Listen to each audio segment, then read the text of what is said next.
Video ఏంటంటే San Francisco నుంచి United Arab ఎమిరేట్స్‌కి Emirates airlines బయలుదేరుతుందనమాట. ఆ సమయంలో మన డొనాల్డ్ ట్రంప్ హెచ్-1బీ వీసా కొత్త రూల్ అయితే రావడం జరిగింది. చాలామంది వీడియోస్‌లో చూసారు, సోషల్ మీడియా ప్లాట్‌ఫామ్‌లో వెతికారు, అన్ని చోట్ల అదే.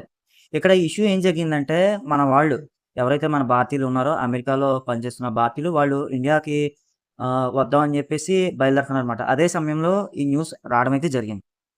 అప్పుడు మన వాళ్ళు ఈ న్యూస్ చూసారు, ఆందోళన పడారు. అంతేకాకుండా ఆ ఎయిర్‌లైన్స్ ఏదైతే ఉందో, ఆ ఎయిర్‌లైన్స్‌లో చాలా గందరగోళం అయితే చేశారు. ఒకసారి ఆప్ చేయండి బాబోయ్! మేము ఇక్కడి నుంచి దిగిపోతాం. మేము వెళ్ళామంటే చాలా ప్రాబ్లమ్స్ ఎదురవుతాయి. మాకు ఇమిగ్రేషన్ నుంచి చాలా ప్రాబ్లమ్స్ ఎదురవుతాయి. మా వీసా నుంచి చాలా ప్రాబ్లమ్స్ ఎదురవుతాయి. ఈ న్యూస్ ఏంటో తేలేదాకా మేము ఇక్కడి నుంచి కదలమని చాలా పెద్ద గొడవ అయితే చేశారు. ఆ గొడవ కారణంగా ఎమిరేట్స్ ఎయిర్‌లైన్స్ ఏదైతే ఉందో, అది శాన్ ఫ్రాన్సిస్కో నుంచి బయలుదేరడానికి ఒక అరగంట సేపు ఆలస్యం అయితే అయింది. ఈ గొడవంతా కూడా ఎవరో వాళ్ళ మొబైల్ ఫోన్‌లో రికార్డ్ చేసి సోషల్ మీడియాలో అప్‌లోడ్ అయితే చేశారు. ఆ వీడియో ఇప్పుడు సోషల్ మీడియాలో పెద్ద ట్రెండ్ అయితే అవుతుంది. వాళ్ళు అంత గందరగోళం పడడానికి కారణం ఏంటంటే, ఇమిగ్రేషన్స్ దగ్గర నుంచి భారతదేశం నుంచి మళ్ళా అమెరికాకొచ్చినప్పుడు ఏవైనా ఇష్యూస్ వస్తాయా?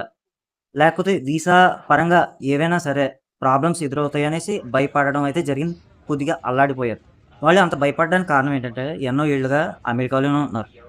ఆ హెచ్-1బీ వీసా మీదే బతుకుతున్నారు. వాళ్ళు ఉద్యోగం చేస్తున్నారు. ఈఎంఐస్ కట్టుకుంటున్నారు. ఇల్లు కట్టారు. చాలా అప్పులైతే చేశారు. చాలా సంపాదనైతే సంపాదించారు. ఎన్నో మార్పులైతే జరిగినాయి వాళ్ళ లైఫ్‌లో.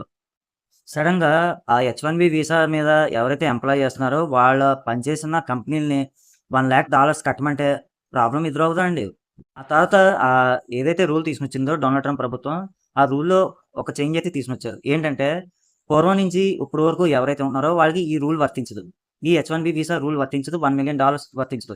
కొత్తగా ఎవరైతే దరఖాస్తు చేసుకుంటారో హెచ్-1బీ వీసాకి వాళ్ళకి మాత్రమే ఈ రూల్ వర్తిస్తదని చెప్పి ఒక రూల్ రావడం అయితే జరిగింది. మరి ఇంటర్నల్‌గా ఏమైనా ఇష్యూస్ జరిగి ఉండొచ్చు. డొనాల్డ్ ట్రంప్ అండ్ ప్రభుత్వం తీసుకొచ్చిన ఈ రూల్‌కి నేనైతే పెద్ద బ్లండర్ మిస్టేక్‌గా చూస్తున్నాను. మీరెలా భావిస్తున్నారు ఫ్రెండ్స్? కింద కామెంట్స్‌లో తెలియపరచండి. అలాగే మన కంటెంట్ చూడండి. నచ్చితే గనక లైక్, షేర్, సబ్స్క్రైబ్ చేయండి. నేను Phanikumar. Thank you very much. జై హింద్.